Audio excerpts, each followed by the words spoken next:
Hello guys, good morning and welcome to my blog. Guys आज Sunday morning है और हम घर से संडे मॉर्निंग की आराधना में प्रस्थान करने वाले हैं।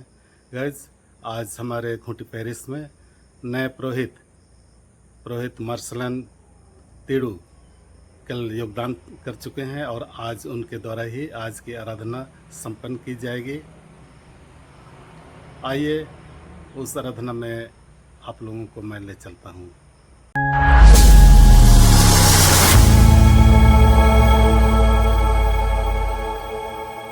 गाइस हम आराधना पहुँच चुके हैं। लोग आना शुरू हो गया लोगों का और थोड़ी ही देर में 6 बजे से आज की आराधना प्रारंभ होगी। आइए हम प्रार्थना में और विशेष आराधना में आपको मैं ले चलता हूँ।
हे सर्वशक्तिमान परमेश्वर, तेरे समक्ष के हृदय में उसका निराशा जानकर और उसे कोई निर्दिष्टता नहीं है। अपने पवित्र आत्मा की प्रेरणा से हमारे हृदय के विचारों को शुद्ध है, ताकि हम संपूर्ण प्रेम करें और योग्य नाम की स्तुति करें हमारे प्रभु यीशु के द्वारा। आमीन।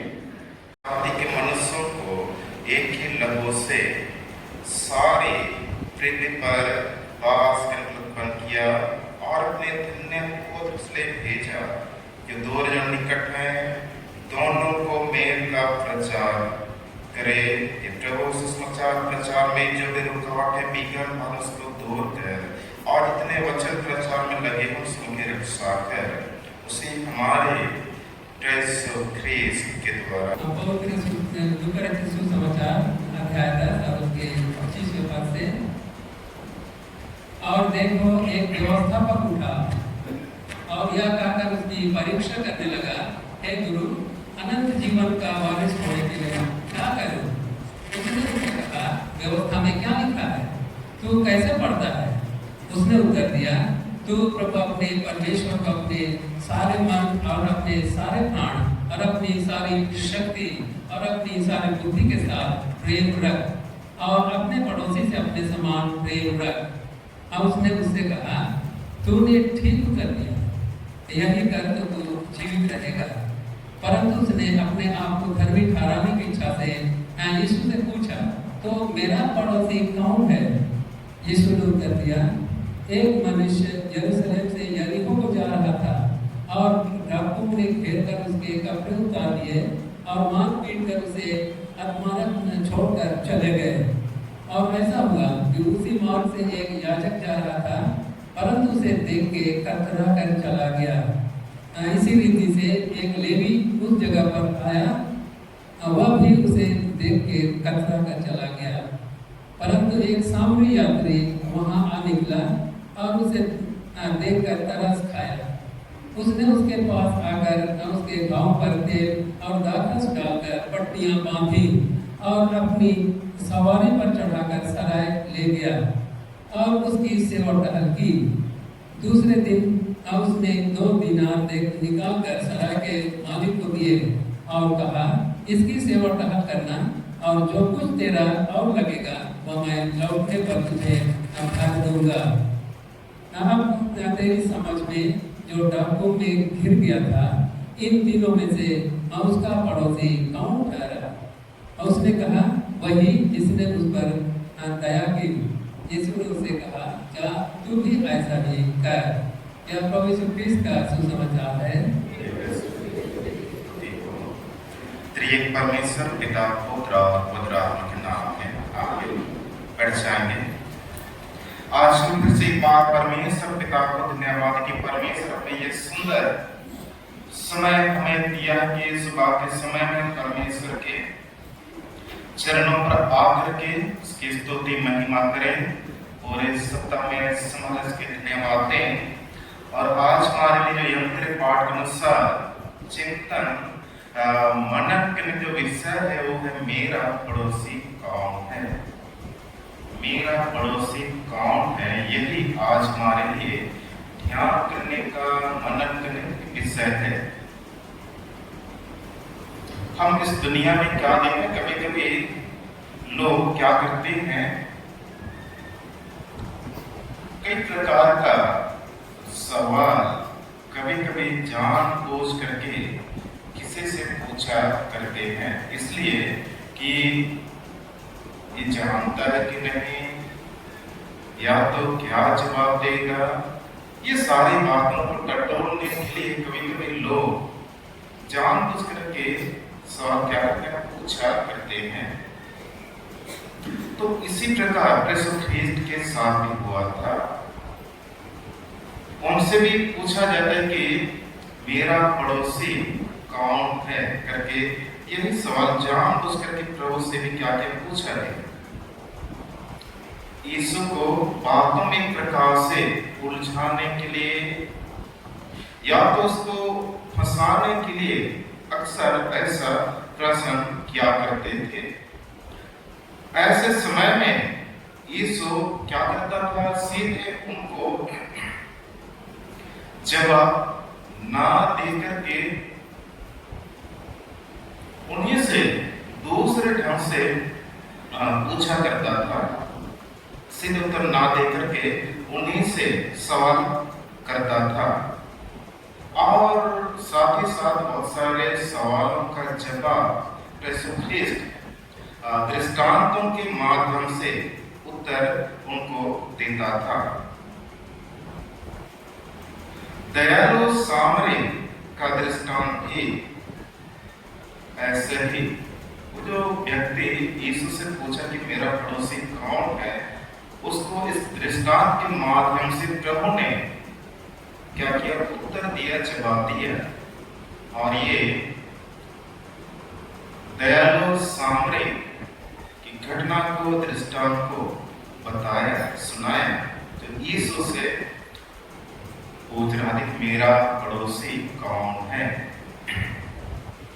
इस दृष्टांत के द्वारा प्रभु ख्रीस्त ने बताया कि एक जरूरतमंद व्यक्ति क्या है, हमारा पड़ोसी है। यही चीज को यीशु आज के दृष्टांत के माध्यम से बताने का प्रयास है कि एक जरूरतमंद व्यक्ति भी हमारा पड़ोसी हो सकता है, चाहे वो हमारे परिवार का हो, हमारे समाज का हो, हमारे जाति बिरादरी का हो या अन्य जाति बिरादरी का हो, कोई भी हो। एक आवश्यक ग्रस्त में पड़ा व्यक्ति, जरूरतमंद व्यक्ति, वो हमारा पड़ोसी हो सकता है। यही बात को इस आज दृष्टांत के माध्यम से बताया है और ये बताया कि ऐसों की मदद हमें करना है। यह चीज को यीशु आज के दृष्टांत के माध्यम से बताने का प्रयास किया है। तो क्या हम देख रहे हैं कि व्यक्ति क्या करता है, यरूशलेम से कहां जा रहे, यरीहो को जा रहा था। तो क्या होता है, डाकू लोग उसको घेर लेते, डाकू ने उसको घेरा और उनके पास जो कुछ भी था मार पीट करके उससे अधमरा किया, लूट लिया और उनके कपड़े क्या कर दिए, उतार लिए और एक प्रकार से घायल अवस्था में सारा मार लूट करके घायल अवस्था में उस व्यक्ति को वहां छोड़ दिया मरने के लिए। तब क्या हम देखते हैं, याजक उसी मार्ग से जा रहा, वो भी उसकी मदद नहीं किया, घायल व्यक्ति को देख करके वो भी चला गया। फिर एक लेवी आया, वो भी उस व्यक्ति को, घायल व्यक्ति को देख करके वो भी चला गया। तो याजक और लेवी क्यों उनका मदद नहीं किया, क्यों ये दोनों चले गए? ये घायल व्यक्ति क्या कर रहा, यात्रा कर रहा था और उसी मार्ग पर याजक भी जा रहा था, लेवी भी जा रहा था उसी मार्ग में। जो घायल व्यक्ति इस मार्ग में जा रहा था, उसी मार्ग में एक लेवी, एक याजक, ये दोनों भी क्या कर रहे थे, उसी मार्ग में जा रहे थे। ये घायल व्यक्ति कहां से कहां जा रहा था? घायल व्यक्ति यरूशलेम से यरीहो को जा रहा था और यरूशलेम का अर्थ है शांति का घर। तो ये व्यक्ति क्या किया, शांति का घर को छोड़ करके कहां जा रहा है, यरीहो को जा रहा है। शांति का घर को छोड़ करके घायल व्यक्ति यरूशलेम को छोड़ करके यरीहो को जा रहा था। तो ये याजक और लेवी भी क्या है, इसी मार्ग में यात्रा कर रहे थे, जिस मार्ग पर ये घायल व्यक्ति यात्रा कर, उसी मार्ग पर ये दोनों ने था। इसीलिए घायल व्यक्ति की मदद ये दोनों नहीं कर सका, क्योंकि ये दोनों उसी मार्ग में थे, उसी रास्ते को ये दोनों अपनाया था। तो आज की तारीख में यरूशलेम क्या है? यरूशलेम क्या है? आज की तारीख में शांति का स्थान एक प्रकार से कहां है? शांति का स्थान कहां है?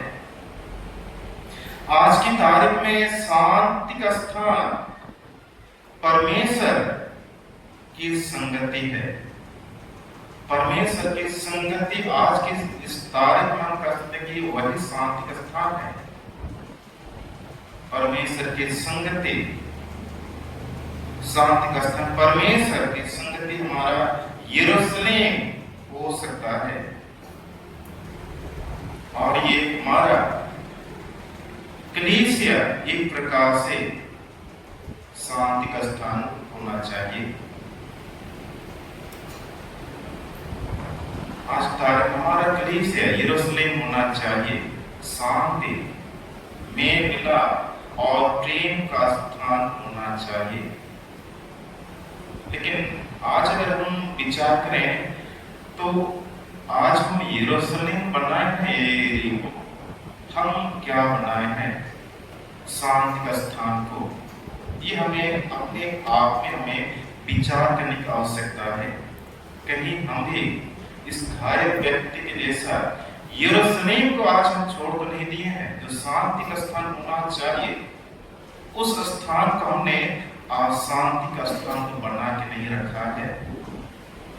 क्या हमने बनाया है? ये हमें अपने अंदर में विचार करने की आवश्यकता है। शांति का घर बनाया है या अशांति का घर बना, इसको हमें अपने में हमें विचार कर लेने की आवश्यकता है। तो आज की तारीख में शांति का स्थान, परमेश्वर का उपासनालय, मंदिर, संगति ये होना चाहिए। पर हम सोच सकते और कुछ ही इसको बना के रखा है। इस प्रकार अगर हम भी याजक और लेवी के जैसा यरूशलेम को छोड़कर हम और कहीं यात्रा कर रहे हैं, जा रहे हैं, तो हम दूसरों को मदद हम कैसे कर सकते हैं? दूसरों की सहायता हम कैसे कर सकते हैं? न ही हम उनको कुछ बोल सकते हैं क्योंकि हम उसी मार्ग में हैं। किसी का मार्गदर्शन दे नहीं सकते हैं। अगर आज हम स्वयं ही परमेश्वर की संगति से हम दूर हैं,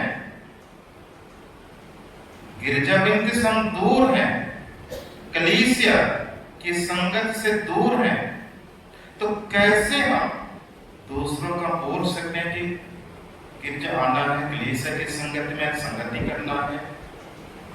ये सब हम दूसरों का हम बोल नहीं सकते हैं, क्योंकि हम स्वयं कलीसिया से दूर हैं, प्रभु की संगत से दूर है, तो दूसरों का मदद नहीं कर सकते हैं। यही बात लेवी और याजक के साथ था। तो घायल व्यक्ति की मदद ये दोनों नहीं कर सका, क्योंकि ये दोनों उसी मार्ग में थे। आज मैं विचार करने कहीं हम भी उसी मार्ग में यात्रा तो नहीं करें, हमारे लिए चिंतन मनन करने का विषय है।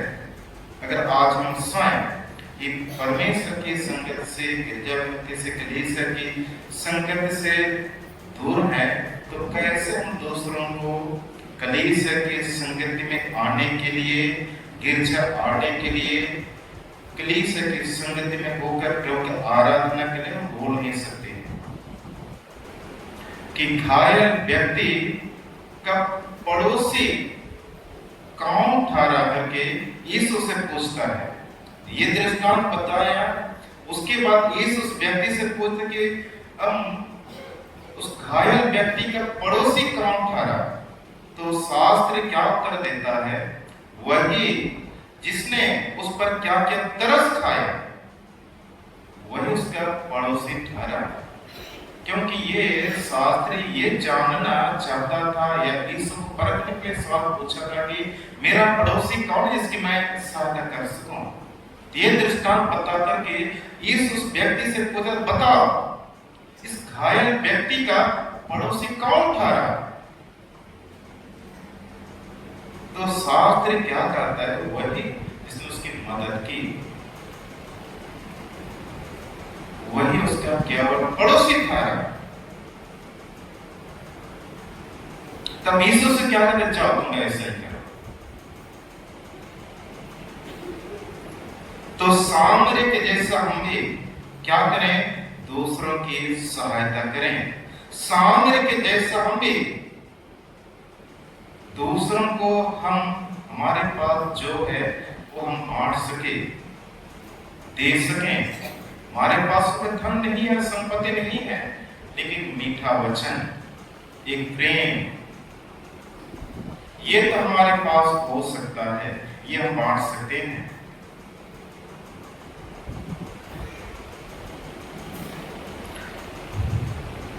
तो सामरी ने घायल व्यक्ति के लिए अपना समय दिया, अपना धन दिया। हमें भी पड़ोसियों के लिए ऐसे ही करना है। और जैसे मैंने हमारे पास हो सकता है धन संपत्ति नहीं है, लेकिन एक मीठा वचन, मीठी बोली, प्रेम, संगति, सुख बांटने, ये तो हो सकता है, और चीज नहीं है। ये तो हम क्या कर सकते हैं। तो हमारा पड़ोसी कौन है कि हम उस पर क्या करें, तरस खाएं। तो आज के इस दृष्टांत के आधार पर हम देखते हैं कि हर एक व्यक्ति जिनको मदद की आवश्यकता है, हर एक जरूरतमंद व्यक्ति हमारा पड़ोसी हो सकता है। परमेश्वर मुझपर आपको वापस आने के लिए, अपने पापों से फिर करके, अपने बुरे कामों से, बुरे योजनाओं से फिर करके वापस आने का, पश्चाताप करने का, अपने जीवन को सुधारने का, कलीसिया के कामों में मिलजुल करके हाथ बटाने का, भेंट अर्पण करने का, उदारता को दिखाने का अवसर आज हमें मिला है।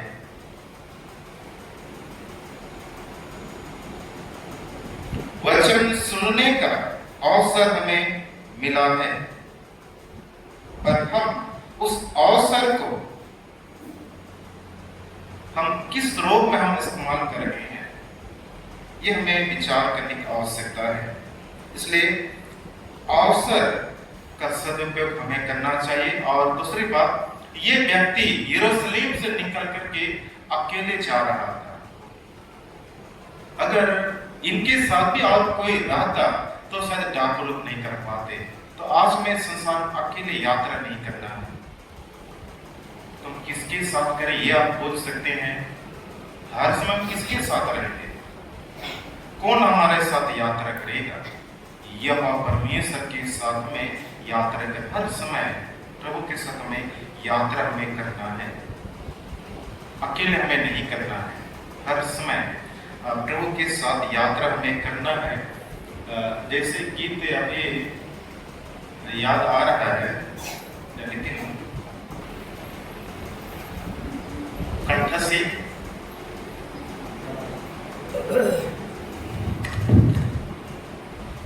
यीशु मसीह में नाम बना ले, कर दिया लो मुझसे नाम। यीशु मसीह में नाम बना ले, कर दिया लो मुझसे नाम। तारीफ में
धन्यवाद। तो हमें जिंदगी में क्या करना है, हर समय हमें साथ बढ़ना है, पारिवारिक जीवन में हो, परिवार में भी। अगर हम लोग परिवार में हमारे बीच में, पति पत्नी के बीच में, बच्चों के बीच में तालमेल नहीं, तो परिवार भी ठीक से नहीं चलेगा।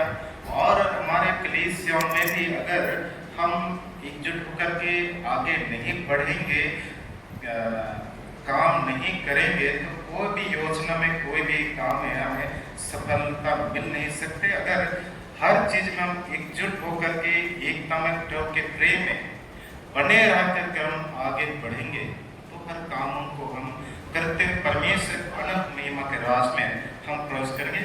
और यही हमारा लक्ष्य है, परमेश्वर राज में प्रवेश करेंगे। एक दूसरे के साथ कदम से कदम मेल प्रेम से रास्ते में आगे बढ़ने की आवश्यकता है। जितने जरूरतमंद व्यक्ति हैं, हर तरह से शैतान आज बहुतों को घायल किया है, कई प्रकार के पापों में, बुरे आदतों में फंसे, उनको बचाना, उनका मार्गदर्शन करना, से रास्ते में लाना, ये एक प्रकार से हम मसीह की जिम्मेदारी है।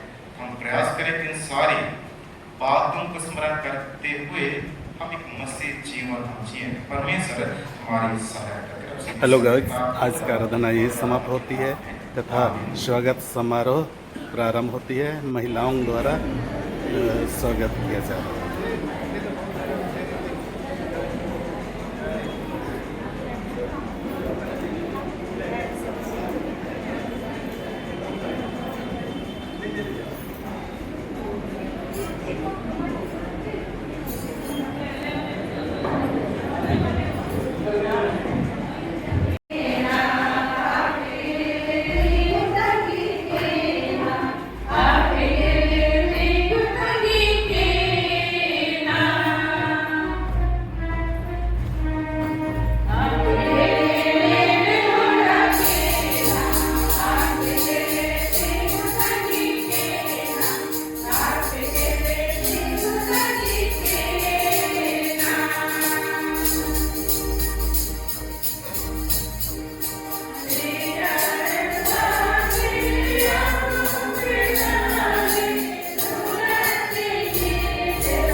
आज हमारे इस मंडली पेरिस में बड़ी खुशी की बात है कि हमारे बीच में नए पुरोहित आए हुए हैं और इसी खुशी में हम मसीह सेवा महिला संगति की ओर से इनका हार्दिक स्वागत करते हैं और बधाई भी देते हैं।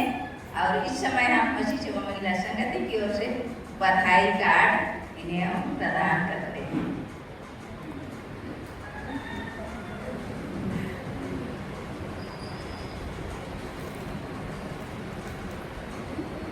चलिए हम लोग हमारे माननीय पुरोहित रेवरेंड टीलू को हम बधाई कार्ड देते हैं।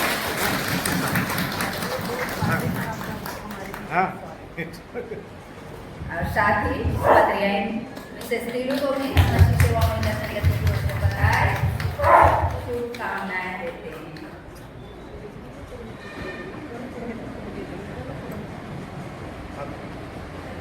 और हमारे बीच में रेवरेंड ये कुर्ती हैं, उन्हें भी हम बधाई देते हैं और शुभकामनाएं देते हैं कार्ड के द्वारा।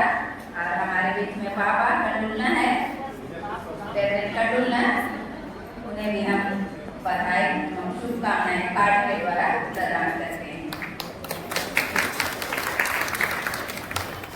धन्यवाद। हमारे नए पुरोहित को स्वागत किया, उनके स्वागत गीत गाए और सुंदर तरीके से उनका स्वागत पाया है। उसके लिए महिला समिति को बहुत बहुत धन्यवाद देता हूँ। और अभी हम लोग सभी कुछ जान रहे हैं, है ना, तो फिर भी हम लोग जब आए हैं, दूसरी बार आ रहे हैं और उसके बारे में उनके मुख से हम लोग कुछ दो शब्द हम लोग सुनना चाहेंगे पुरोहित के द्वारा।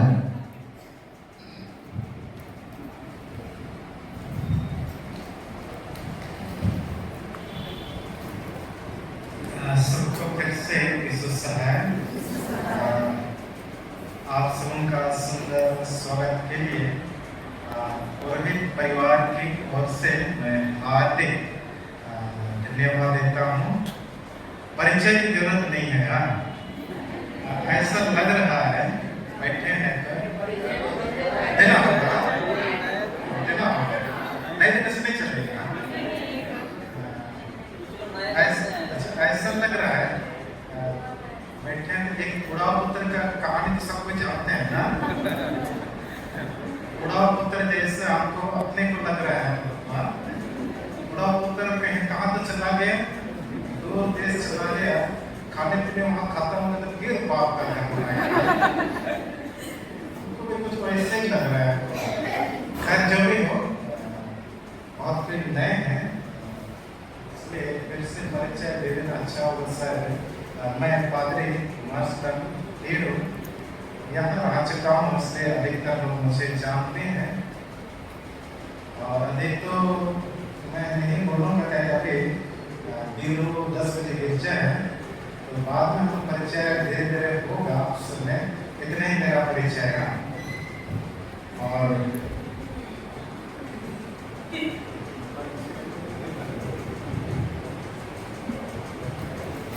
सर्वप्रथम धन्यवाद कि हम आज फिर से आप सबों के बीच में उपस्थित हैं। सॉरी मेरा थोड़ा गला खराब है। तो मैं श्रीमती सुमन टीलू और आप लोगों के समक्ष सेवकाई के लिए पुरोहित के रूप में पुरोहित को के परिवार को फिर से एक सुंदर मौका मिला है। हम बस कोशिश करेंगे हमारा परिवार कि आप सबों के बीच सेवकाई देगा। धन्यवाद।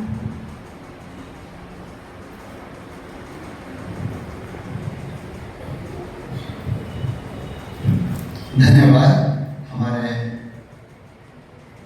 पादरी और पत्रियाइन जो हम लोग के बीच में हम सब कुछ जानते हैं, फिर भी हम सब के बीच में सुंदर परिचय है, उसके लिए हम सब धन्यवाद देते हैं। और ज़्यादा समय न लेते हुए हम लोग अभी फिर हमारे पुरोहित फिर हमारे बिरु मंडली में जाएंगे, वहाँ प्रभु की आराधना होगी। इसलिए आप सबों को बहुत धन्यवाद देते हैं कि आप सब इस स्वागत में शामिल हुए। काफी आनंद है ना? हमारे बीच में फिर से दोबारा आए हैं, हमारे सेवा करने का फिर से मौका मिला है। लगता है फिर से हम सब लोगों की सेवा अच्छा रहेगा और हम सब परमेश्वर पूजा को हम धन्यवाद देंगे। हमारे बीच में दोबारा हमारे पास सब अपना भेजे हैं, उसके लिए अगुवाई करेंगे। परमेश्वर आप पद की सहायता करेंगे तो धन्यवाद होते हैं। धन्यवाद आप सबको फिर से धन्यवाद होते हैं। धन्यवाद।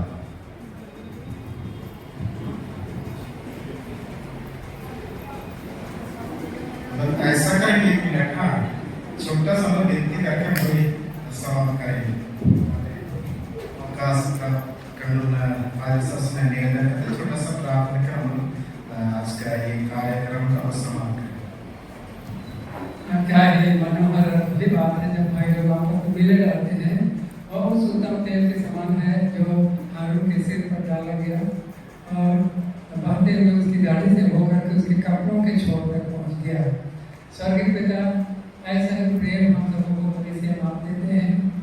विभिन्न सेवक हमारे बीच में आते हैं, सेवकाई करते हैं और फिर अन्यत्र कहीं और चले जाते हैं।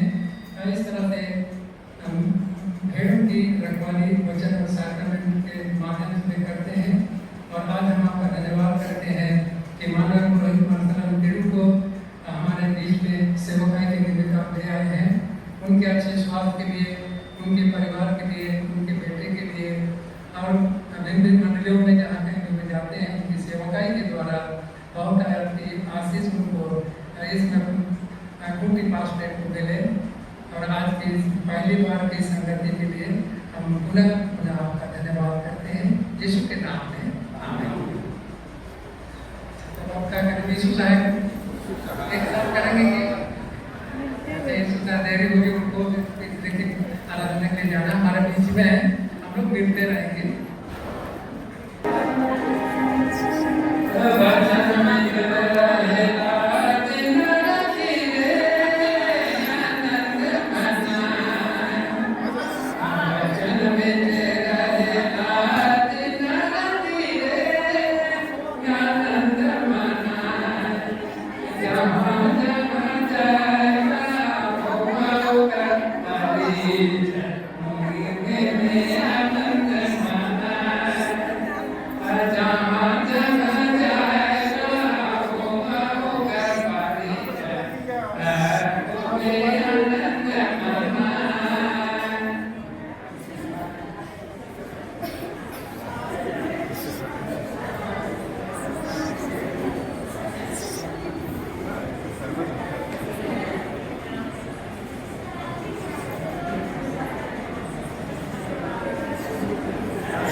करके